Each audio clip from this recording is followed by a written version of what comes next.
Leonardo, a room where paper still breathes. Chapter 1, The Room of Drafts. There are many versions of Leonardo da Vinci's life. Some call him a universal genius. Others list his paintings, his machines, his notebooks, his ideas said to be centuries ahead of their time. Tonight, let us set all of that aside. Let us begin somewhere smaller. A narrow room almost no one remembers, a candle burned past its halfway point, and an old man seated among sheets of paper that no one would dare to call finished. On the wooden table lie unfinished faces, machines with only half a body, wings never attached to anything meant to fly, lines of reverse handwriting creeping toward the margins as if even the paper itself were running out of space. Ink has dried into stains. Notes overlap notes. Corrections sit on top of corrections. Everything here looks temporary, suspended, unresolved. If someone were to step inside, the question would be obvious and almost reasonable. Why did you never finish anything? In ordinary life, a person is measured by what they complete, by what they can close and move on from.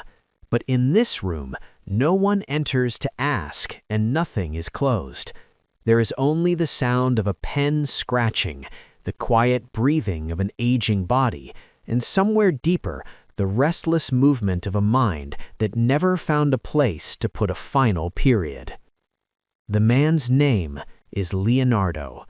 At this moment, the name matters less than the fact that his entire life seems to have been spent producing drafts and refusing to let any of them become the last one. Chapter 2, A Knife Against the Skin of the Age.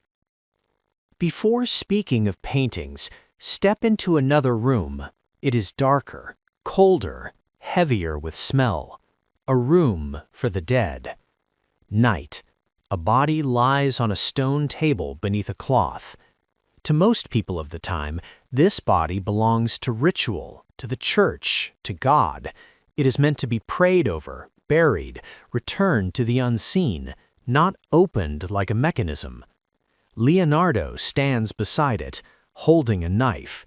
There is no audience, no chanting, no music to signal a historic moment of science, only a weak light, cold stone seeping into his hands, and a blade waiting for a decision. The first cut is shallow. Skin gives way.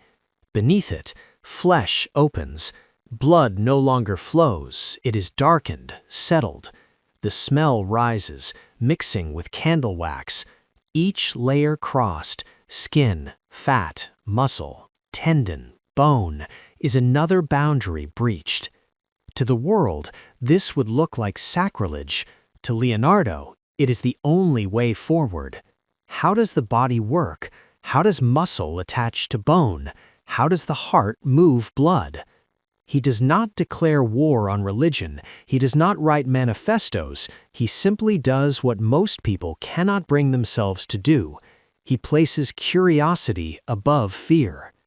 The knife cuts into a corpse, but it also cuts into the protective shell of an era, the belief that some parts of reality may only be approached through prayer, never through hands and eyes.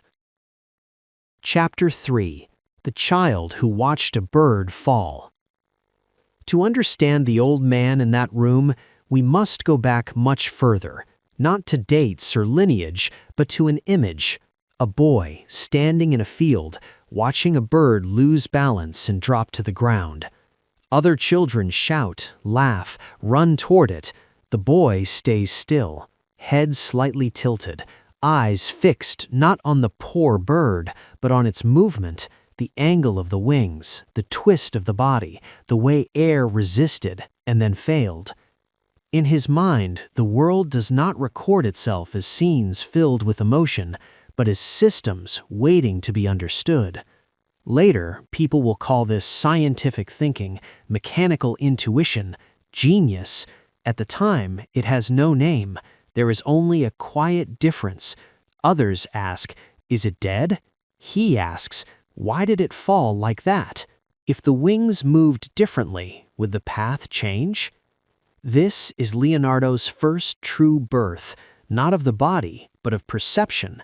From that moment on, the ability to see the world simply may have slipped away without ever announcing its departure.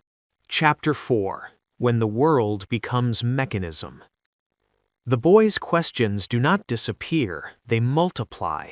A face is no longer just beautiful or plain, it is a choreography of muscles creating an unstable emotional state.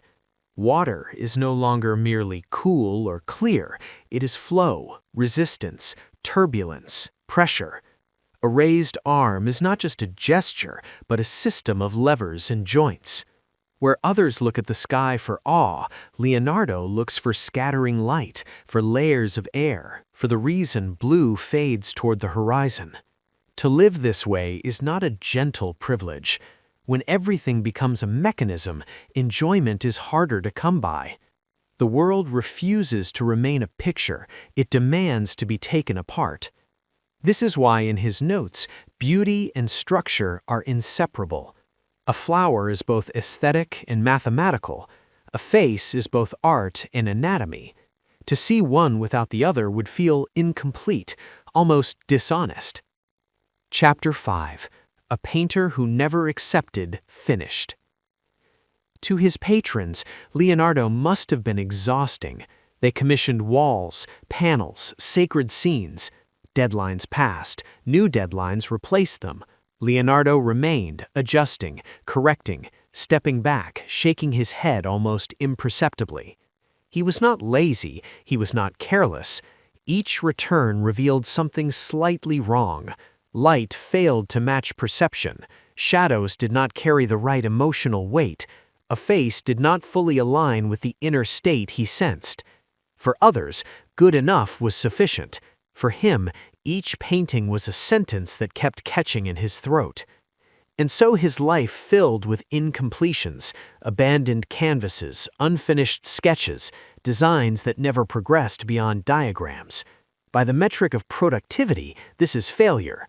By the metric of how deeply reality was opened, it is something else entirely, though society rarely uses that measure. Chapter 6: A Face That Refuses Closure. Among all the faces he painted, one has been repeated until it hardened into an icon, a woman whose expression refuses to settle. We need not name it, it lives already in cultural memory. Standing before it, viewers attempt the same thing again and again, to name the emotion. Smiling, sad, serene, withholding. Each attempt fails. Just as certainty approaches, the expression shifts half a step away. Leonardo, who studied facial muscles down to the smallest strands, could not have done this by accident. If he wanted clarity, he could have drawn it. Instead, he chose ambiguity, a face that denies the viewer the satisfaction of understanding. In a world that prefers quick labels, this was a quiet act of defiance. The painting becomes a trap. It forces the viewer to live with uncertainty. Chapter 7: Machines That Only Flew on Paper. On another part of the table lie designs for wings, bridges, fortifications, armored vehicles. To his contemporaries, many of these must have seemed impractical, expensive, unnecessary. They lacked funding, materials, political will. The context was wrong. Leonardo saw principles that could lift weight into the air. The world around him was not ready to believe or invest in them. Some ideas are correct, but mistimed. Some futures arrive too early to survive. This is another kind of void, the emptiness of possibility without infrastructure. In Leonardo's room, it makes no noise. It simply waits, unanswered. Chapter 8: A Life Written in Ellipses. History prefers neat arcs: birth, rise, triumph, conclusion. Leonardo resists this structure. He founded no rigid school, left no closed system of thought, created no doctrine bearing his name. Instead, he left fragments, notes, sketches, drafts. Even in old age, with trembling hands and fading eyes, he continued to add, revise, adjust. There is no final revelation, no cinematic moment of satisfaction. Perhaps he was tired, perhaps he regretted things, or perhaps there was simply no time to summarize a life spent asking. For some, that is tragedy. For others, it is honesty. Chapter 9. What remains is a space. Centuries later, we surround Leonardo with comfortable titles: genius, symbol of the Renaissance, proof of human potential. These labels reassure us. They make his life easier to digest. But next to the room of drafts, they feel like stickers placed on a machine no one fully understands. There is, beneath all the admiration, a quieter question, no longer about Leonardo, but about you. If one day you begin to see the world so deeply that every scene fractures into mechanisms, every face carries layers, every answer breeds 10 new questions, if innocence becomes impossible to fake, what will you choose? To keep looking or to turn away for the sake of sleep? No one grades that choice. No prize waits at the end. There is only a small, uncomfortable truth. Each person must decide how much reality they can bear before rest becomes heavy. Leonardo, as far as we can tell, chose to keep looking, and in doing so, he left behind a room full of unanswered questions. Tonight, before the light goes out, what will you choose?